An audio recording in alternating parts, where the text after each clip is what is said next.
Thank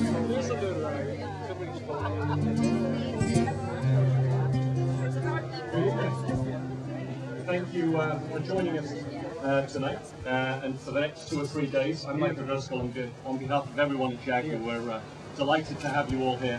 We've got what will be a very relaxed dinner tonight, and sorry to drag those of you away from the bar that are close to it. I hope you have a good time tonight. We're going to have an even better time tomorrow. We're going to get you behind the wheels of these great cars, and Coupe and Convertible. I hope you get a chance to drive both of them.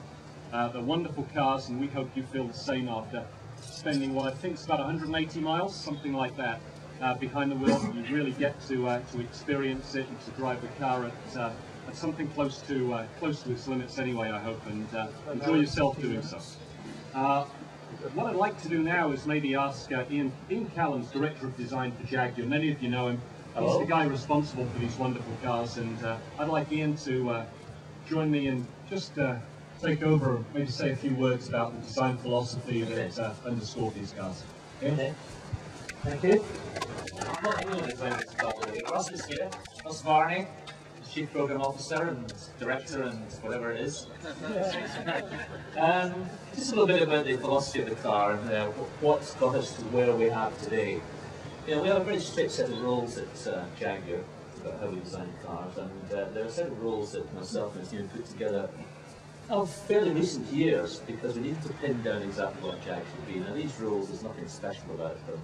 They're exactly the same set of rules and values that William Lyons, the creator of Jaguar, actually used to create the Jaguar communicator. And there are a set of values that we apply to every Jaguar. This is the first that our team has actually worked on.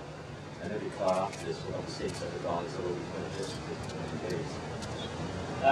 The first value, of course, for any car is great proportion. The car must be a fantastic proportion. That's the very architecture of the car that you see, the silhouette, the shape. The other thing about Jaguar is it must have very pure surfacing. And by that I mean all the surfaces you see in the car have to be very well defined and very pure and really constrained in a very British way. We don't want anything that's superfluous on the car. So that's very important as well. The graphics must also be very pure. And a number of graphics, by that I mean the shapes that are on the car that you see applied to the surfaces, such as the window graphics on the side. They have to be very pure and very calculated. So when you look at them, you can actually appreciate the beauty. And that's the other thing about the car, because it needs that simplicity and that beauty, we have to work very hard to make sure it works properly.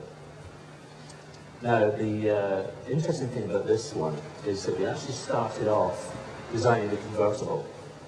And the reason for doing that was that the convertible is actually much more difficult to design and get it right than a coupe. A coupe has a natural silhouette, and a natural dynamic. You can see it in this car, the roof slopes right to the back. But in a convertible, it's much more difficult. It's like a bathtub. You know, it's horizontal, it's got a hole in the middle. In fact, there's some convertibles out there that do actually look like bathtubs. But what we wanted to do with this is create a dynamic in the car, even as convertible, and knowing if we could do that, this car would be much easier to design afterwards, and that's exactly what happened. But to do that, we actually pushed the front as low as we possibly could. I can't get that sheet metal any further into the car than it is. It's absolutely to a minimum.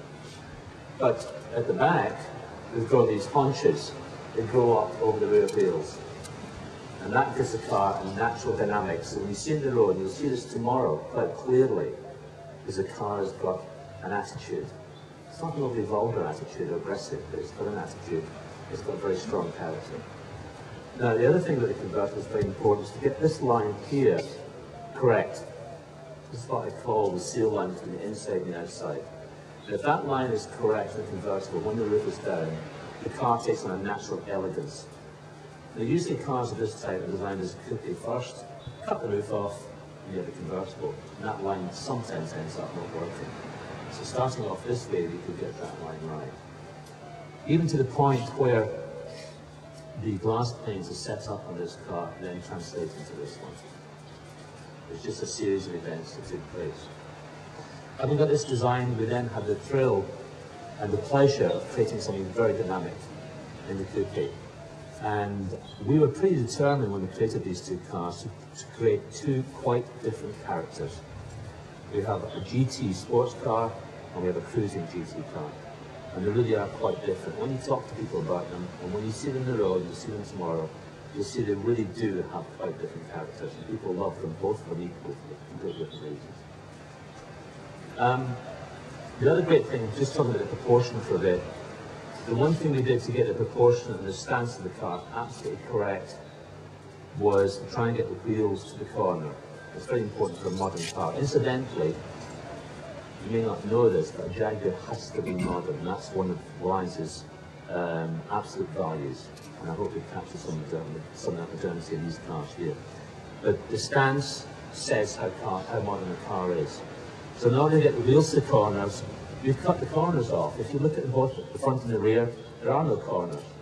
And what that does, it gives the effect as you walk around it, or indeed as the car drives around you, the rear end disappears, it's got no overhang, or likewise the front end. I'm sure if you're looking at the back there, this is no back to it. And that gives the car a stance and a strength of a modern car. And that's one of the absolute fine points of the architecture. So that really sets up the philosophy of the car. Beautiful proportions, pure control surfaces, great graphics and great stance. And that gives that element of beauty that the car has, and also, in balance, a sense of power, of powerfulness. And Jaguars should not just look youthful, they should also look powerful, because they are.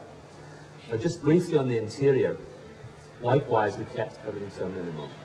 There's no superfluous surfacing on the interior, and that's very much a British way of designing. It's very clean, it's very matter of fact.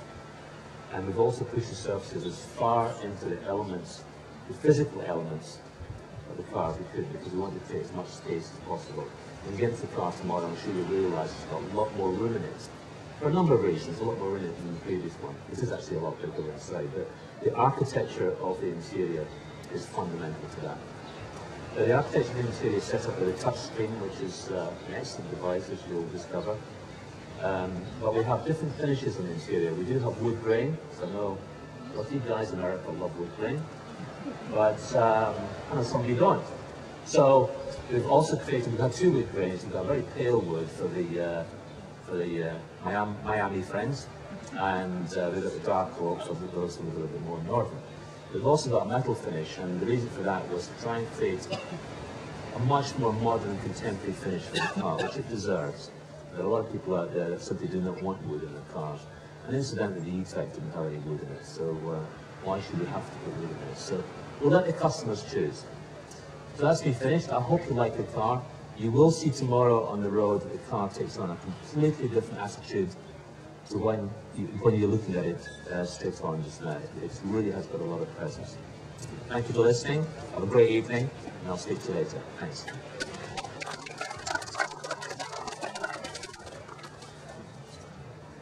Always good.